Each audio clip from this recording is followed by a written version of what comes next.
Blog જોતા જજો એટલે પાવાગઢ જવાની આપણે મજા આવશે. આપણે આવી ગયા પોપટપુરા અને પોપટપુરાથી ત્યાંથી ઘણી બધી બાઇકો એટલે તો બાઇકો આવી જોયેલો આટલી બધી જગ્યા જવાના છે. હવે ત્યાર પછી અમે ફાઇનલી પાવાગઢ પકી ગયેલો મસ્ત મજાનો વ્યૂ. અલગ આપણે આવી ગયા પાવાગઢ. હવે ગયેલો એના પછી અમે આવી ગયા એક વડા તળાવ પાસે.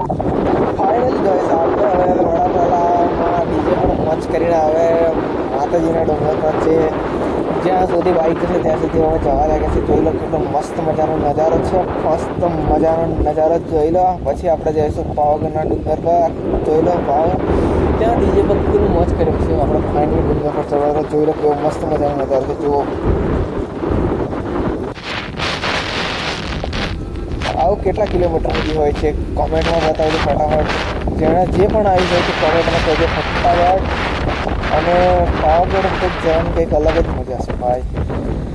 ખાસ તો ચોમાસામાં જ જવાની ખૂબ મજા છે ભાઈ. બારિશ में बहुत मजा आता.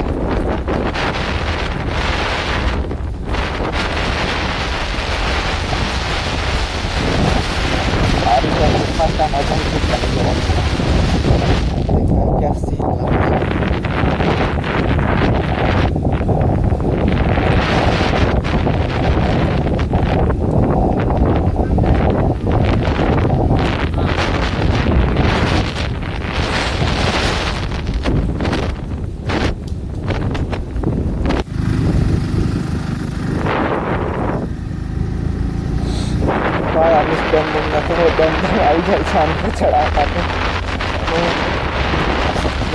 બાઇકો લઈને આવી છે અને બાઇકો ચડાવી છે. કોમેન્ટમાં કહેજો ફટાફટ. એના પછી અમે અહીંયા થોડી દેર રૂપાથી ફોટો પડાવીએ. બાઇકો જોઈ લો કેટલો મસ્ત મજાનો વ્યૂ આવે છે. મનાલી જેવું પાવાગઢથી અલગ જ મજા આવે. હા આપણે રોપવે એના પછી આપણે આવી ગયા એક ટ્રસ્ટ નામનો સમાચાર જોઈ લો. સૂર્યચંદ્રના દિશામાં ત્યાં આવી ગયા. ત્યાંથી અમારી બાઇકને હવે આગળ પહોંચી છીએ. હજુ તો બાઇકને તો બહુ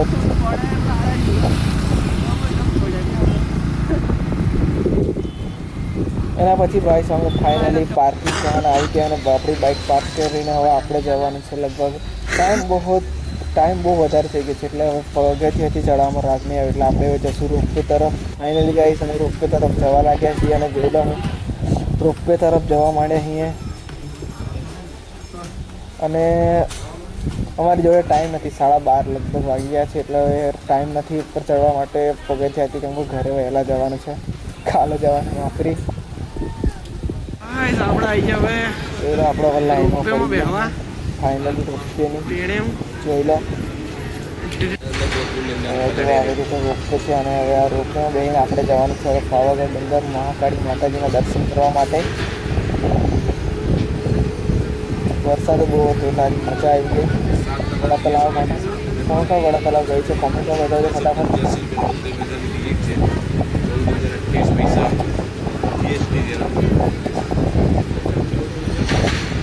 મસ્ત મજાનો વ્યૂ આવે ભાઈ રોપવે જવાનું તો ફાઇનલી.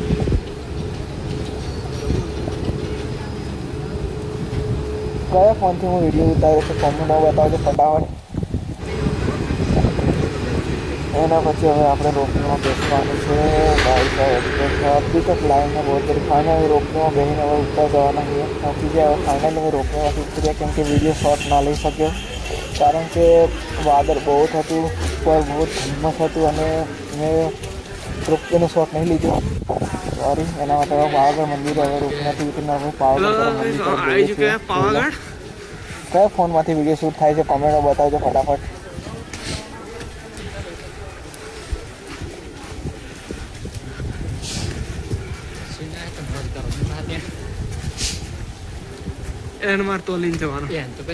કેટલી મસ્ત મજાની દુકાનો છે અને વરસાદ પણ પડે છે અને પલળી પણ ગયા છે. અમારા ઈશ્વરભાઈ તો પલળી ગયા છે. જોઈ લો આયરા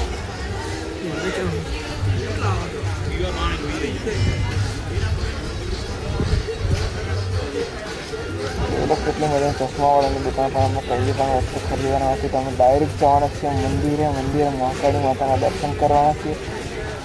ફાઇનલ ગેસ આપણે મંદિરે હવે પહોંચી ગયા જોઈ લો. આટલું બધું ધુમ્મસ હતું એટલે રોપવેનો વિડીયો ઉતરે એટલે મહાકાળી મંદિરે જઈને વિડીયો ઉતારી આપણે.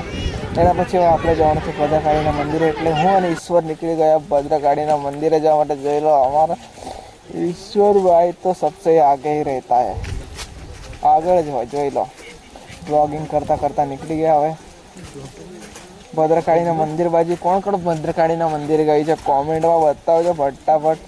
વરસાદ પણ પડશે ને અહીંયા ડોગેશભાઈ જોઈ લો ઉપર કઈ રીતે આવે છે.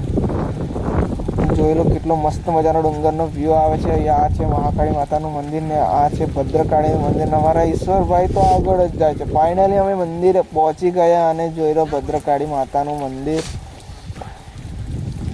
અહીંયાથી આવું લાગે છે કેટલું મસ્ત મજાનો ડુંગર દેખાય છે પાછળ મહાકાળી ને આગળ ભદ્રકાળી ને પાછળ. ફાઇનલ અમે ક્યાં બોલશે ફોટો શૂટ કરવા પગી ગયા. અહીંયા ઘણા બધા ફોટો શૂટ કરાવતા હતા.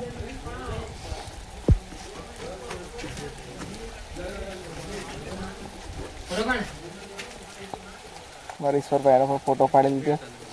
હવે અમે ડાયરેક્ટ શોર્ટકટ રસ્તાએ જ્યાં બાઇક પાર્ક કરી ત્યાં માટે જવા માટે નીકળી ગયા. અને વરસાદ પણ ચાલુ થઈ ગયો હતો પણ વોટરપ્રૂફ એટલે આવી ગયા ત્યારે ત્યાંથી બાઇક લઈને હવે નીકળી ગયા ઘર તરફ.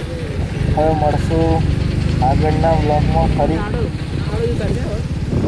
કેમ કે અહીંયા તો ખાલી ઉતરતા ડુંગરનો શૂટ વિડીયો છે. જોઈ લેજો, જોવો હોય તો કોમેન્ટ એક તૈયારી કરી દેજો.